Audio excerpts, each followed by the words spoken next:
Good morning, good evening, and good afternoon, everybody who is currently listening in to the prologue of Heikos, a character who will be showing up in the very near future in a campaign run on this channel, Vocals and Valor, starring Starring me. My name is Willie Sandals. You can just call me Will. I will be voicing or playing William Heikos. All right. Thank you very much for that brief little introduction, my friend. Unfortunately, Travis will not be here either, because apparently he has a very busy schedule and doesn't have time to play funny games and get paid with his friends. So, until that day, you'll have to simply deal with my enchanting tones. And that one. Yeah. Nah, you're great. But yes, this is the first prologue episode, wherein we will be showing off an origin story and brief glimpse of the past to a character who will be showing up in the campaign, Heikos. Allow me now to paint a scene. You stand in a vast field of pine trees, each coated with a thick layer of snow, the ground crunching beneath your feet, your every footstep casting a great shadow as you stride through, towering over the animals, over the people, over all except the trees.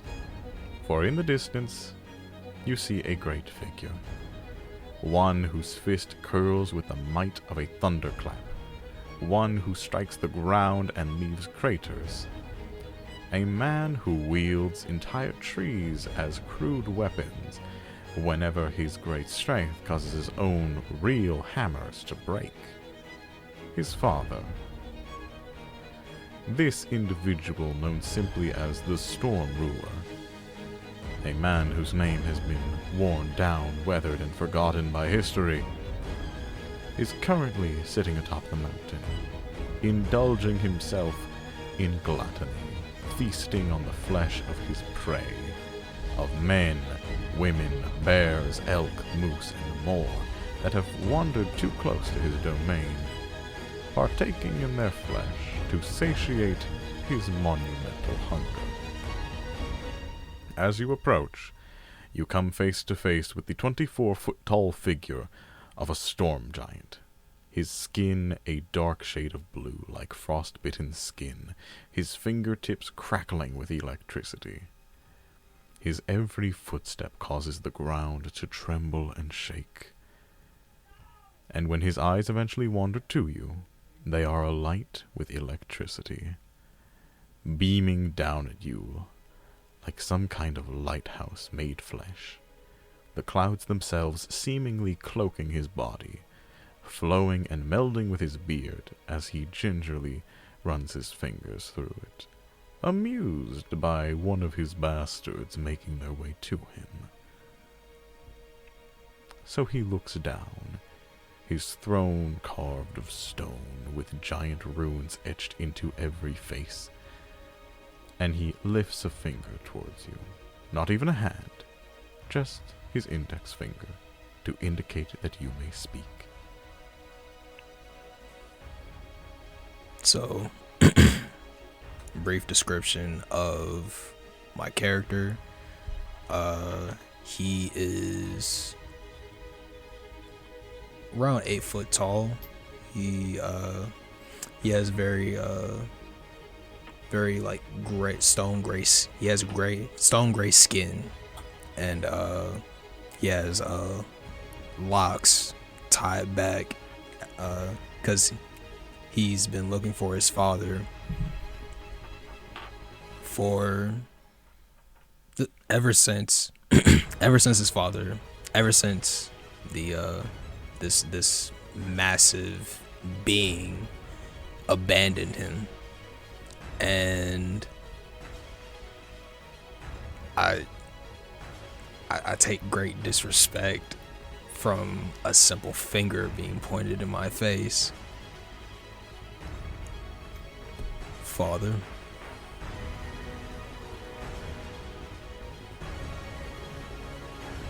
I I I simply say, I simply call him father.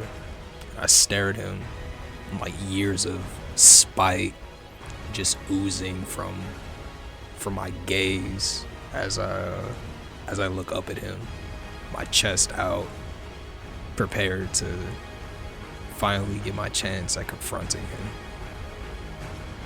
The giant slightly inclines his head towards you, and slowly, like a mountain itself had come alive, he rises to his feet.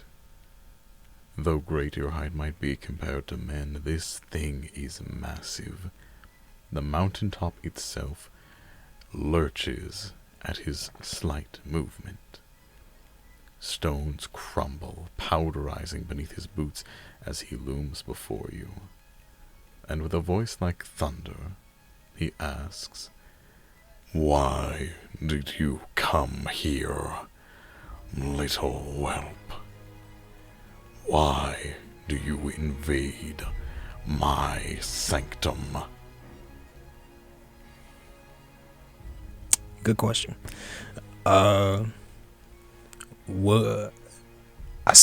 William stares up at him defiantly. His pride filling his chest. You know, because this is something that he's been thinking about ever since like his earliest memories. It's kind of a situation where he's been so fixated on reaching this point, he can't necessarily put into words why he feels the way he does. He just has this urge, because he honestly doesn't want to admit to his father, "I've traveled all this way just to prove to you that I'm not weak. I'm not insignificant." So he meets his question with silence, as all this animosity that he's had inside of him kind of bubbles. And correct me if I'm wrong. So how would I be able to use how would I be the Path of the Giant? That would be something that I would have access to at third level. At third level. At your current level, you are simply able to endure more damage than any of your peers, able to effectively double your HP upon activation of your rage. Okay. So in that case,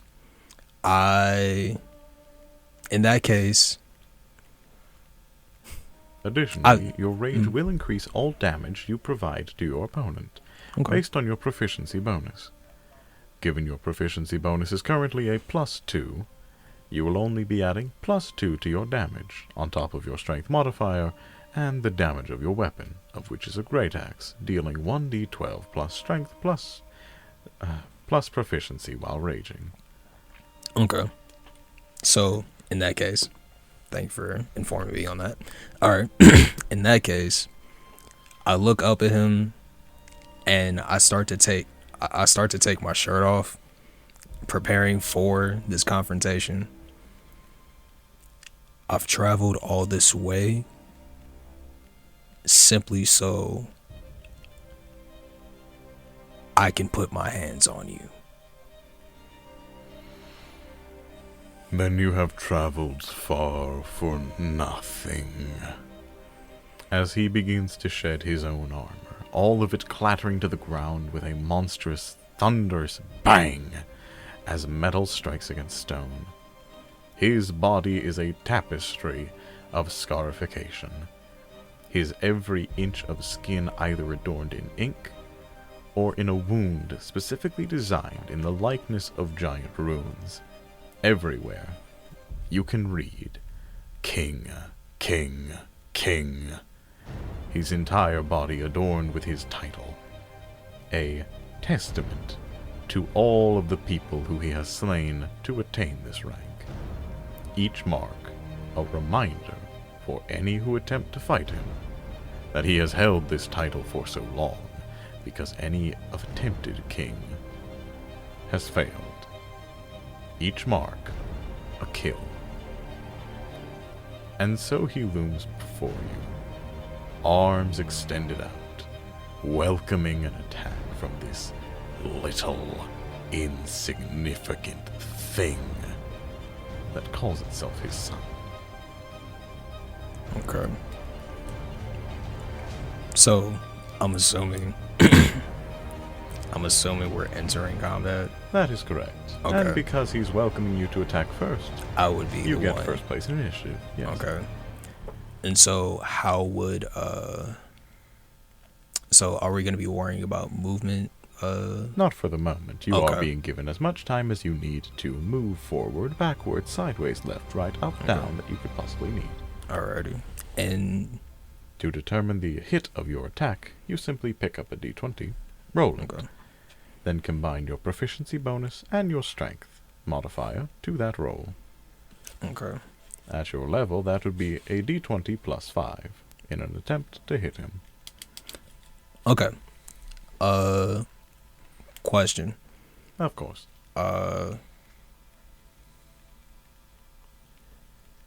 Is an axe required for me to do? Am I required to carry an axe? You are not. You No? can punch him, but an axe deals a d12 of damage while your fists deal 1. Okay. Yes.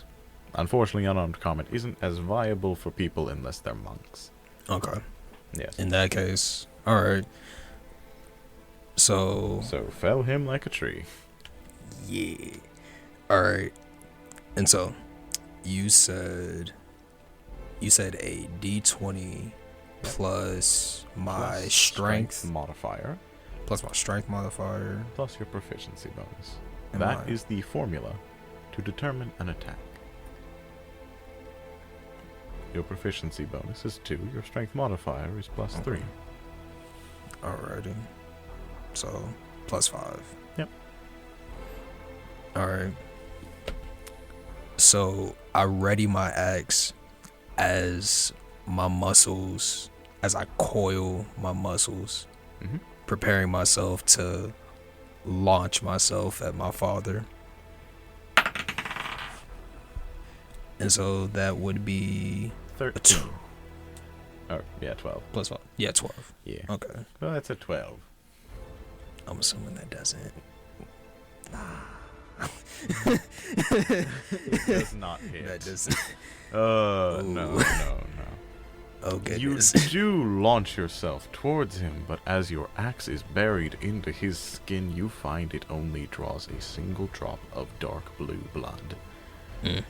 As he lightly shifts his ankle against your axe, causing it to eject from his skin. As he then gets on one knee, looking down at you, a smile creeping across his ancient face where scars and wrinkles have merged into single shapes. His skin looks like the aged bark of a tree that has been burned 1,000 times. This charcoal gray expression is the last that you see as he raises a fist and asks, "Why? Why even try? You're laying your head on the executioner's block, and yet you fight on. What kind of a fool did that whore give birth to?"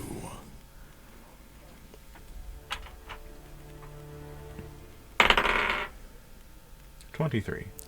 Ooh. What would be my Oh, that was just a hit.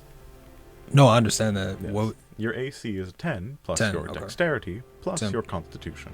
10 plus Modifiers. dexterity. So your dexterity is plus 1 and your constitution should be plus 2, giving you 13 So 13 AC. AT. Okay. Yes.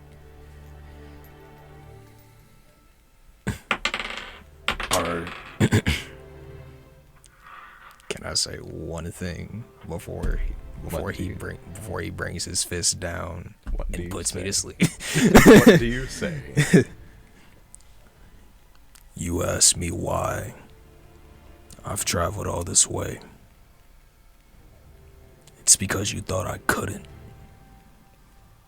And you've yet to prove me wrong, he says as his mountain of a fist crashes down against your body, dealing a grand total of 71 points of damage from the Storm Ruler's fist. Am I dead? You're not dead. Don't you worry. You're not dead at all. No. No.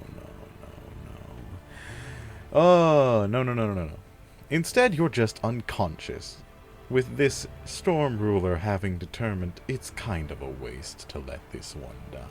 Might as well see what drama can be stirred up with this thing attempting to kill him in the future.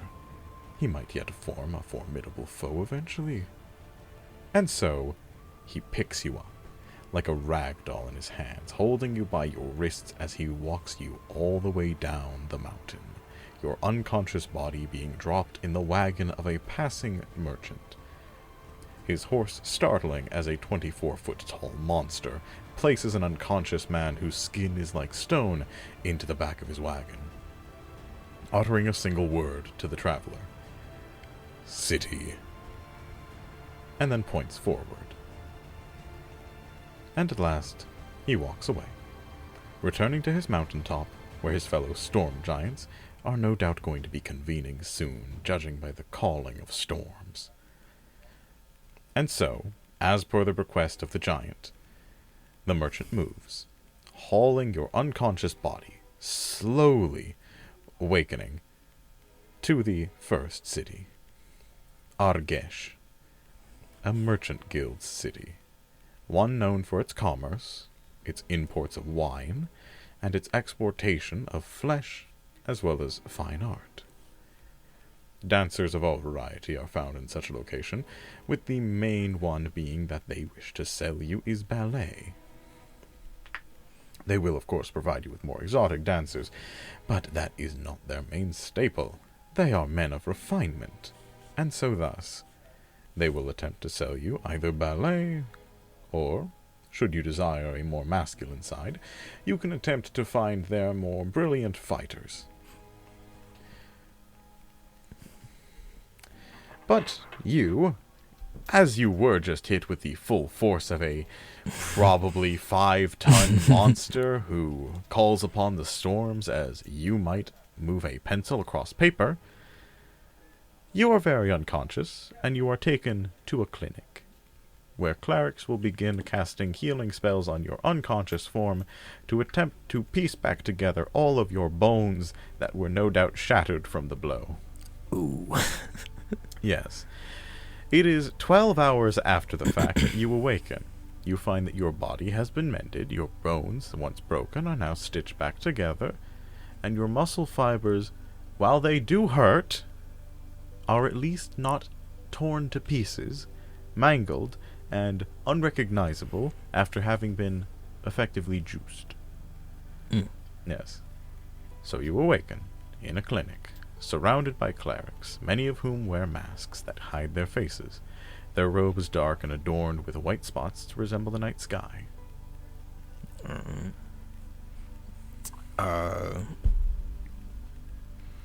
I'll wake up. It's obviously it's hazy. Just got my body squished, you know. So but as my vision focuses, Yeah. my eyes shoot around quickly as my body tenses, because I'm in this new place. I don't like new places. This doesn't feel right. I'm surrounded by people, you know. So I'll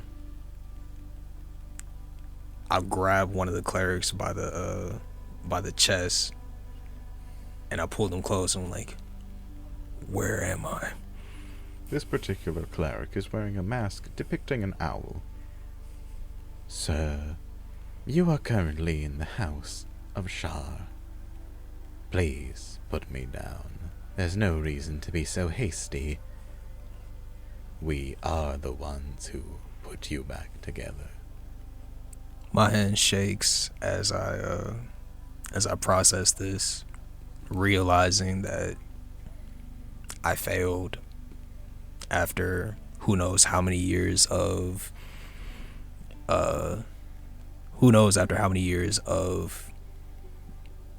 preparing myself to face my father.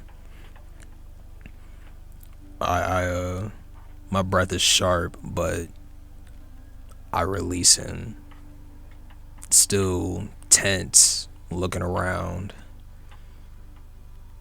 What city am I in? You are in the city of Argesh. Commerce and flesh are our main providers. How much do I owe you? You owe us nothing, except a story. Like why in the abyss you look like someone dropped a 10-ton boulder onto your head and then hit you with another 5. Funny. I say as I shoot like a glare at him. You know, already my pride is already bruised, crushed. Literally, I was crushed. My pride already crushed, having lost this encounter.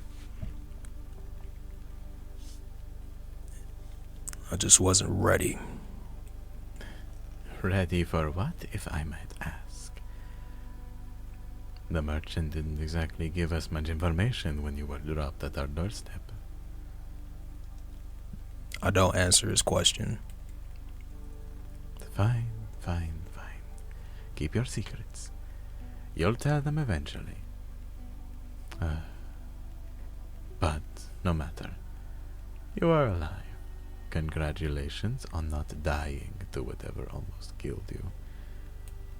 And, as I said, welcome to Argesh.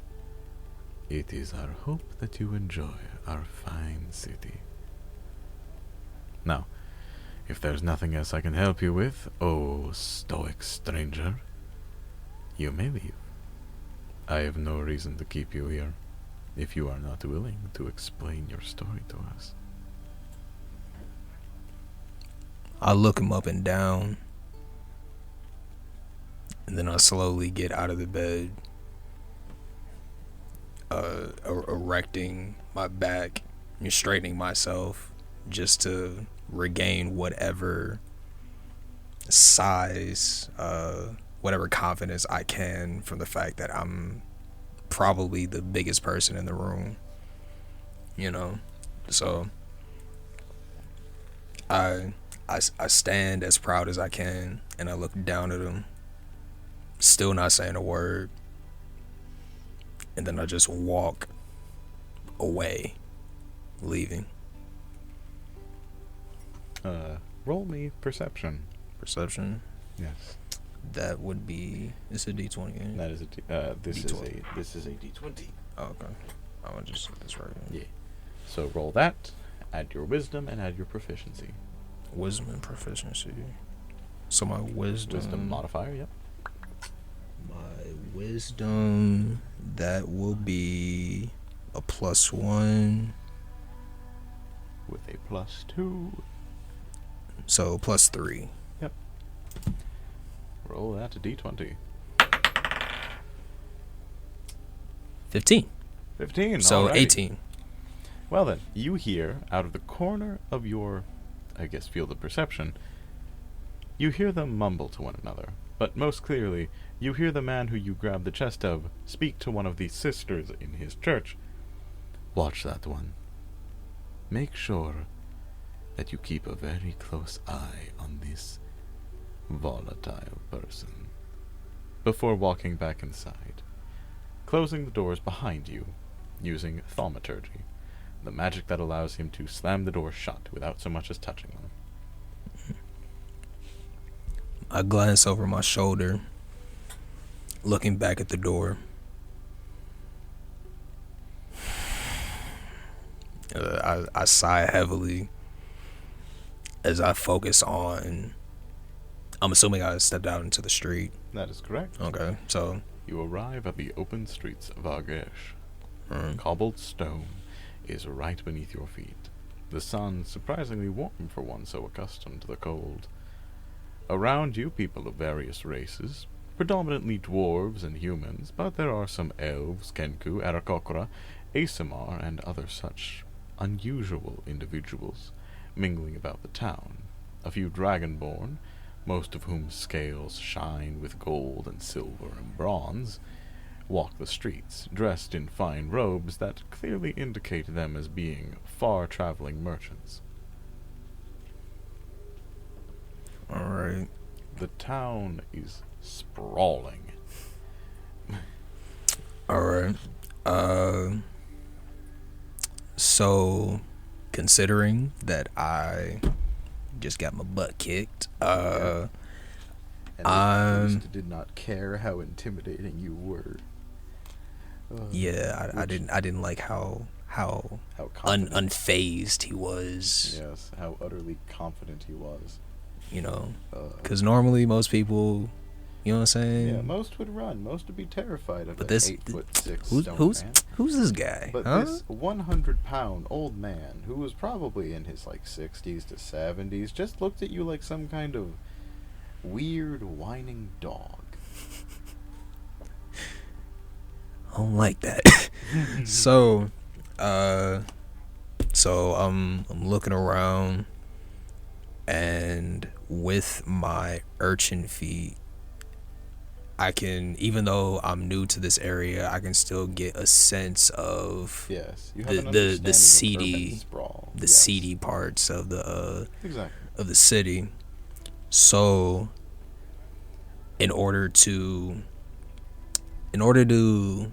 you know, get my Okay. confidence back, I moved to the back alleys, and I don't necessarily wander. But then again, this is a new city, but I'm looking for signs of an underground like fighting ring, because I need to make money.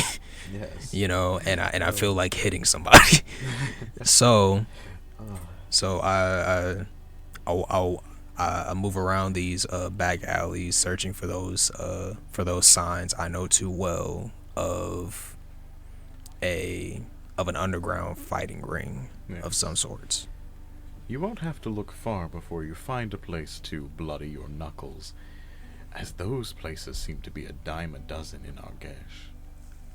Their dancers and their warriors, those are their main ways of entertaining the people, and you fit the latter just fine.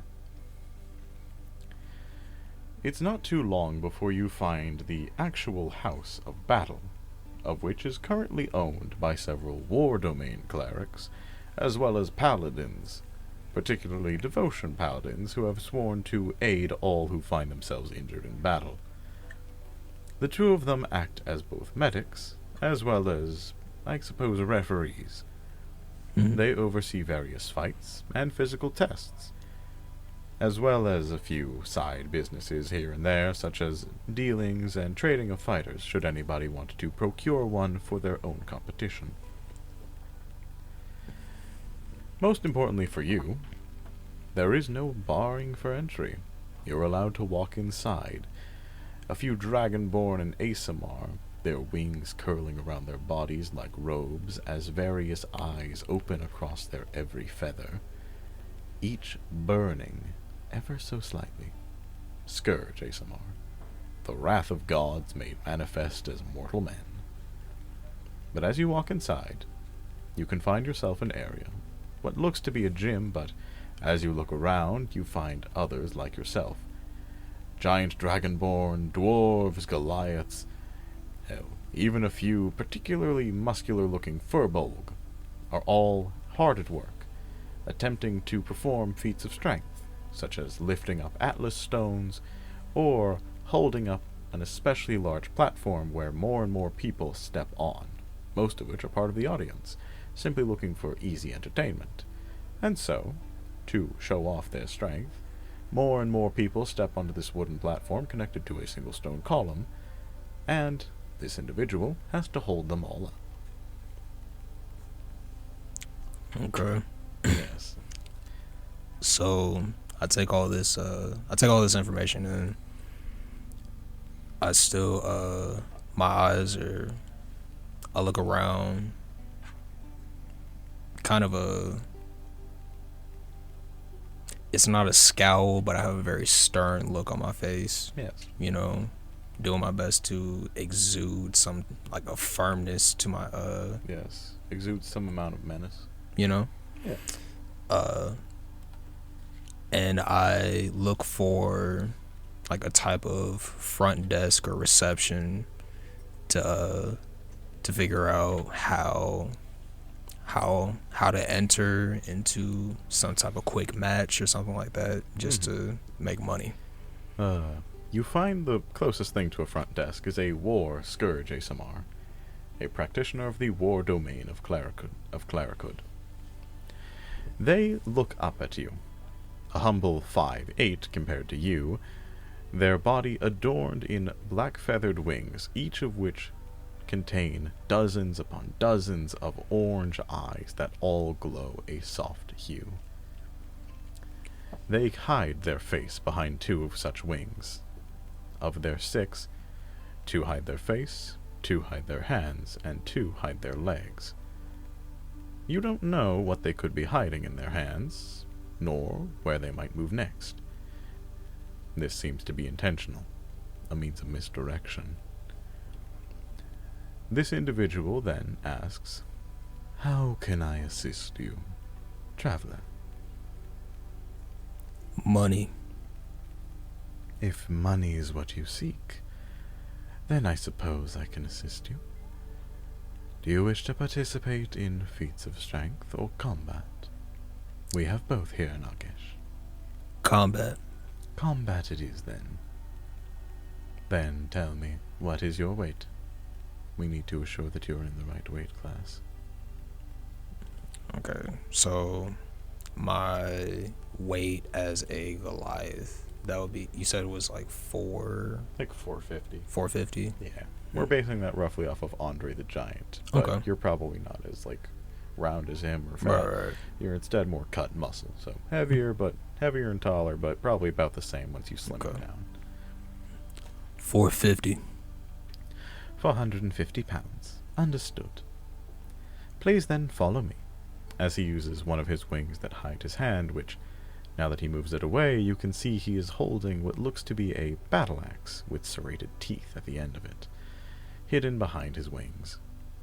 He then guides you forward to an arena, a circular platform no wider than 15 feet across, where you are hauled right on top, and across from you, a 7-foot-tall dragonborn with large leathery wings that he uses to walk around slightly, leaning forward more than his peers normally would. He is an especially draconic member of his species, with his enlarged wings offering little in the way of flight, but by all means offering something in the way of mobility. They are about equal in length as he is to height. And so, as he approaches you, they reach out, striking the ground as he looks you up and down, his head bobbing as though he were some kind of confused gecko, attempting to make sense of something that really is beyond him. His scales are a orange coppery color, and from his mouth drips acidic venom. Okay. This will be your opponent. If you have any complaints, please speak them now, or forever hold your peace. This fight will be until knockout, or until one of you shove the other off the arena. Now, may the odds be ever in your favor."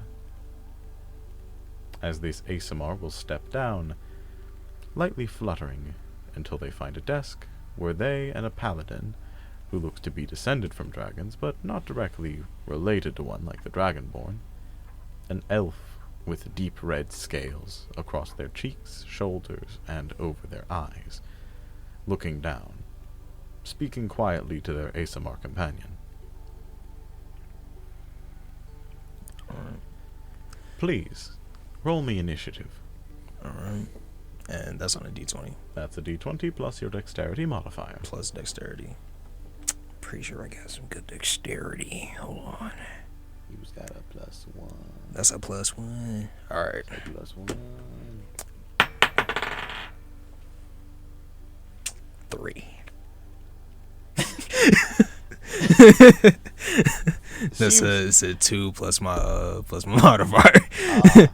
I thought that was maybe a 3 base, but Nah, it was lower than that. Well, give me. Yeah. Well, time to determine your opponent's roll. Well, he rolled a 3 base, so he already got higher than you.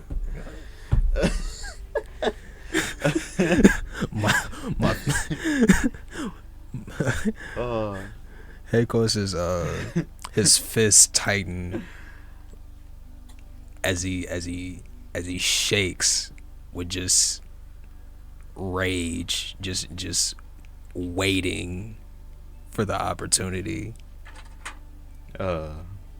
Yes. Your scrawny, long-limbed opponent will rear up both of their winged arms and prepare to throw his strikes. You got lucky. The first one was a 2. The second one was a 13 plus 13. 2. Your AC is 13, right? Yep. That hits then. Yeah. I just need a D4. Alright. And I'm currently at 14 hit points. He has hit you for 3 bludgeoning damage as he raises up one of his claws and swipes them across your face. Okay. So that puts me at 11. Correct. Alright. And now it is your turn. Alrighty. Always remember to rage at the start of combat. Thanks. Alright. So the moment that his claws tear against my face, that immediately sends me into a rage because I'm already upset at the fact that I got knocked out first strike by my father, and now this overgrown lizard just put his hands on me. This bearded dragon at best. So I let out this like guttural scream as I go into my rage, and so my rage it just cuts my the damage I receive in half. Okay. Upon activation of your rage, all bludgeoning, piercing, and slashing damage is cut in half for the full duration of your rage. Alrighty. And your rage lasts a single turn, but can be expended up to 10 turns so long as you continue attacking or taking damage. Okay. Even failed hits will count towards this, allowing you to continue the rage onward. Alrighty. And it's 10 of my turns or 10 turns between 10 of your turns. 10 of my turns, okay. Yes, so anytime you get the opportunity to attack, once you have attacked 10 times, the next turn will be when the rage ends. Alright.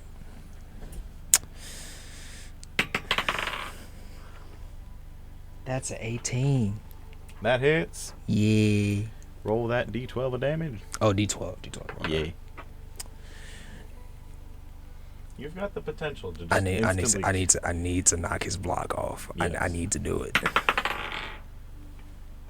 That is a 12. It's a 12. Max damage. Do I put my fist through his face? You do indeed put your fist through his face. You have instantly one shot at him. How do you best your opponent, Lizard? Alright. So again, his claws tear my face as his claws tearing at my face send me into a rage. I grab him by one of his horns, and I basically, as I throw a strike to his face, I pull him closer, and somehow just like this burst of strength drives my fist through his skull. Very nice. Upon splattering his brains and bits of his skull and horns across the arena, the Scourge ASMR flies down, raising your fist in triumph, while 3 more ASMR fly up, holding small diamonds in their hands, and casting Revivify on the recently downed Dragonborn to bring him back to life as his brains are scooped into his skull unceremoniously, as well as bits of them being put back on top for the Revivify magic to do its work, stitching him back together and putting him as he should be. He does look, however, quite dazed after having had his brains blown out the back of his head by a man's fist.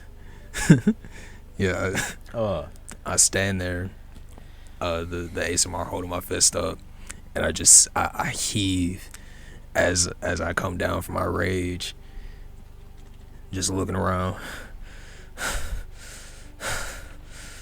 They pull you down slightly by the shoulder, revealing a honestly disgusting amount of strength for one so small. Don't get so pleased with yourself. You did just kill your opponent. This was supposed to be to knockout. Unfortunately, that's coming out of your pay. You'll only receive 10 gold pieces instead of the normally attributed 110. Please return to the stands.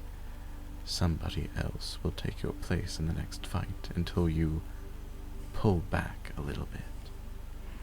We aren't running an execution bar or anything.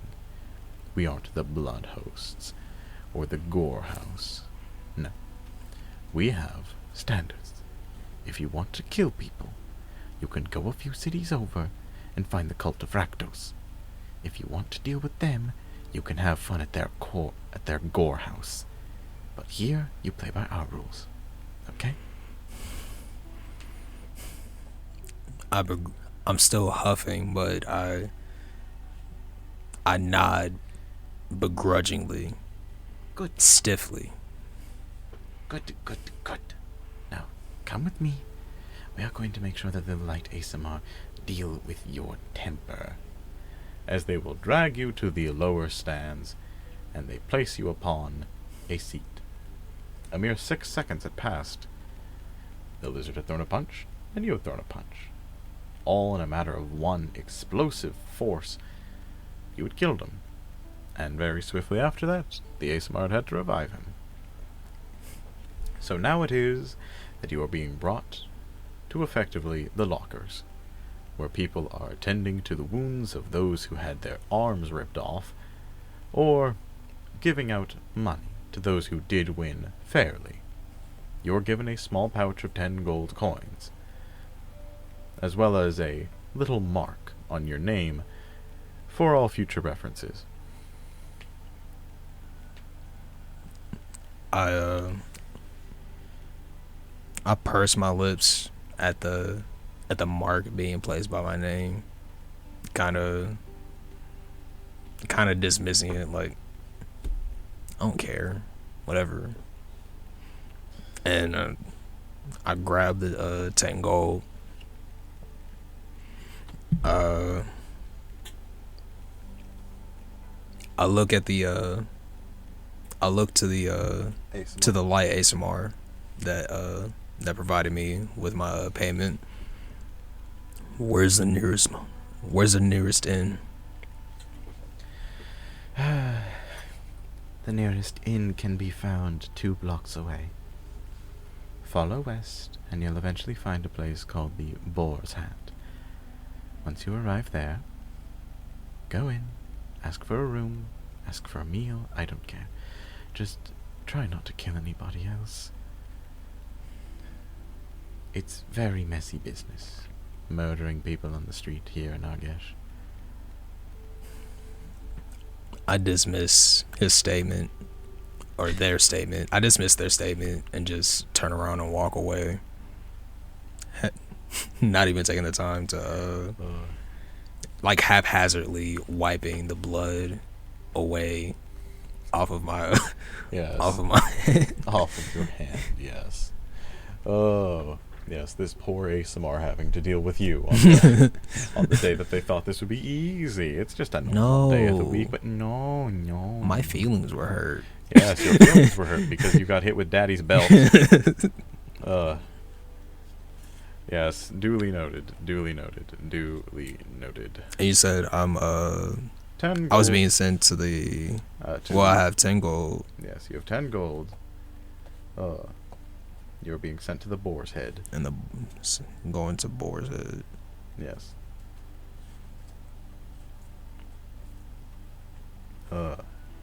Indeed. So then, do you follow their instruction, or do you decide to go elsewhere? Even though I regained that I regained my like brutish confidence, Yeah. you know, like just reestablishing for myself. I could have taken him. I just needed more time. I could have did it. Yes. I could. Yes. I'll get him next time. I could have won. Trust me. Yeah. So basically like you know what I'm saying, consoling myself with my brutal victory over my a brutal lizard. victory over Yes. the lizard man. Yes. I make my way to the Boar's Head, and I make my way to the Boar's Head, and Alrighty. As you make your way to the Boar's Head, you find that the place is full of, as is still the case, various races, more than you've ever likely seen in the same place before. mm-hmm. There are a variety of ASMR, from the Fallen to the Light to the Scourge. There are Goliaths, there are various colors of Dragonborn, there are humans, there's a centaur off in the back drinking a whole lot of ale with a dwarf, and in the middle of the tavern you see a tiefling going around offering drinks to all who might desire them. This 5 foot tall... Never mind, that's not 5 feet tall, they're wearing high heels. No, in fact, this high heel wearing tiefling is in fact only 4'9". They are very short, and of course, attending to everybody in their nearest vicinity. He gives you a wave. Come on in then. Can I offer you some ale? Maybe a thing of beer? A warm bed? You name it, we got it. I need a bed, food. A bed it is. And what kind of food you'd like? We got meat pies, we got sausage rolls, we got croissants. What you in for? You want high protein, you want vegetarian, you want pescatarian, you want keto friendly, what's it'll be? Heikos' face scrunches as the tiefling starts listing off all the different types of food, because he's not used to having so many options. He's just used to eating to survive, just eating, right? Yes. So whatever it is that he could get his hands on, whatever it is that he's gathered during hunting, you know? Yes.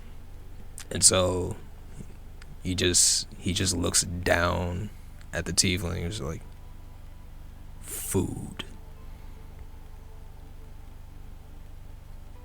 Use your words, big man. Do you want carnivore? Do you want vegetarian? What'll it be? His eye twitches. His eye twitches. This little tiefling looks at you with the most smug grin you have ever seen. Meat. Meat it is, then. Thank you. Now, is that so hard? As they use their magic to misty step behind the bar and appear right in front of their cooking implements. His jaw goes tight as he fights the urge to just strangle this small tiefling. Yes. But he has it under wraps, and he stiffly walks to the bar How much do I owe? I'll say for the meal and the night's stay, and for the hard time you're giving me with that with that nasty glare, I'm gonna say you owe me a gold coin.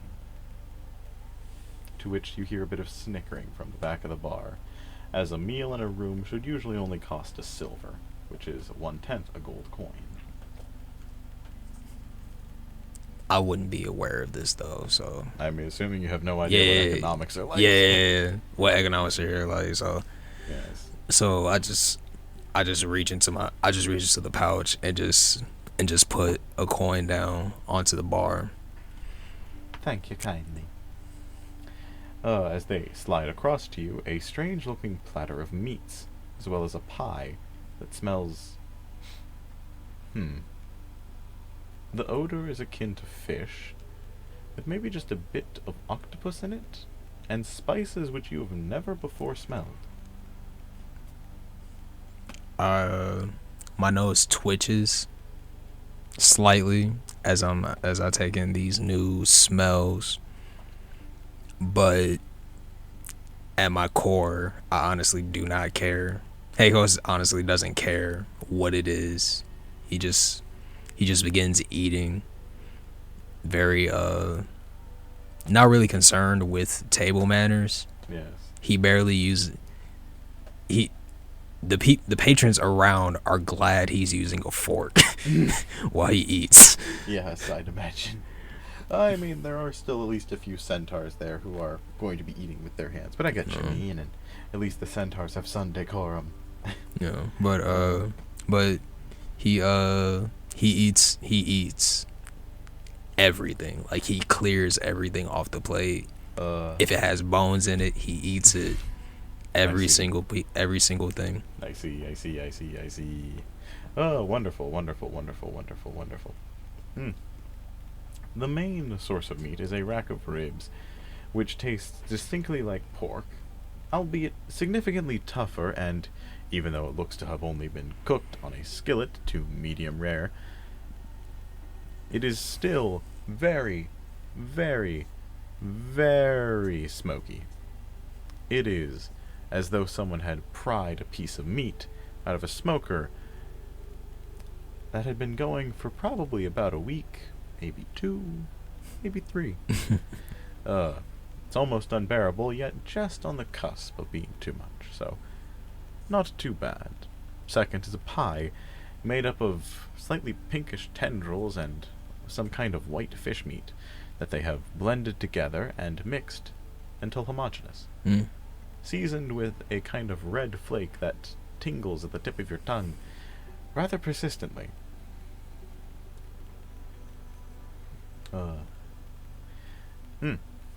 But after you've had your meal of whatever that is, they will hand you a key cast of bronze. And that's your room key. Room 6. Go up the 2 flights of stairs, and on your right you'll find 3, 4, 5, and 6. Have a pleasant night.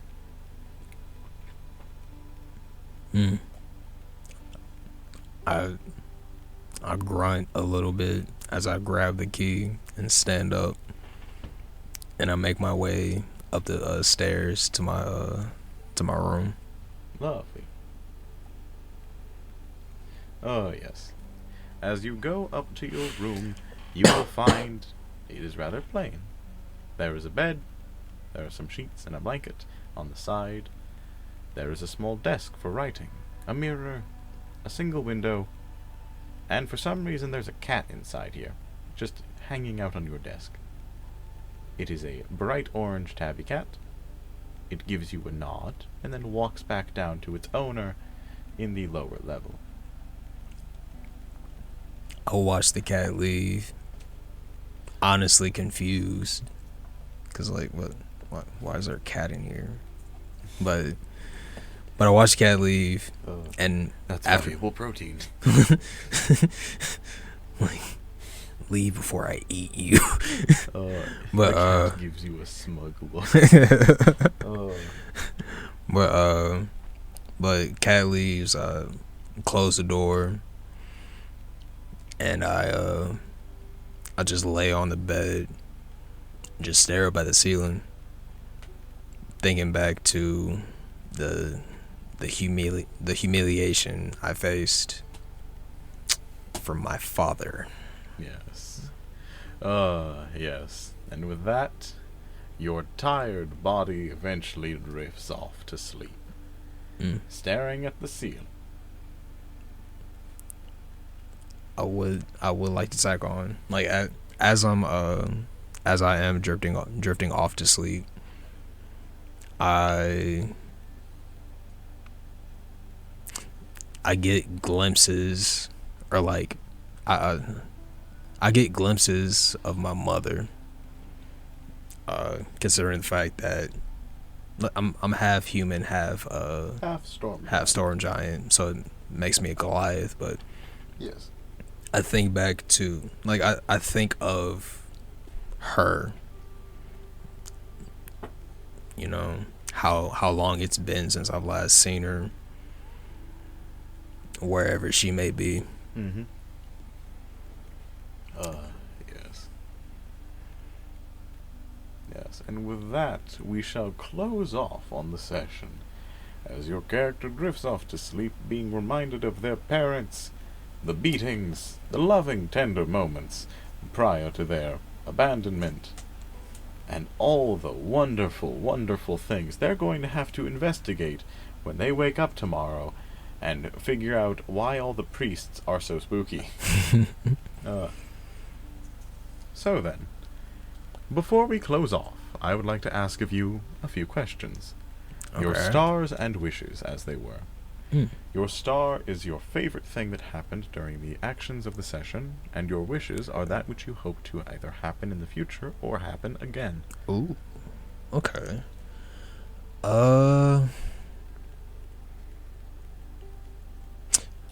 What I did enjoy, I enjoyed the setup of it, as far as it, you know what I'm saying, like the Yeah. opening of it Yes. being just Big, sweeping, a- grand. a beating, Yes. you know. Yep. It's almost like the beginning of Skyrim. Mm-hmm. You just wake up somewhere. Yep. But it's one of my stars.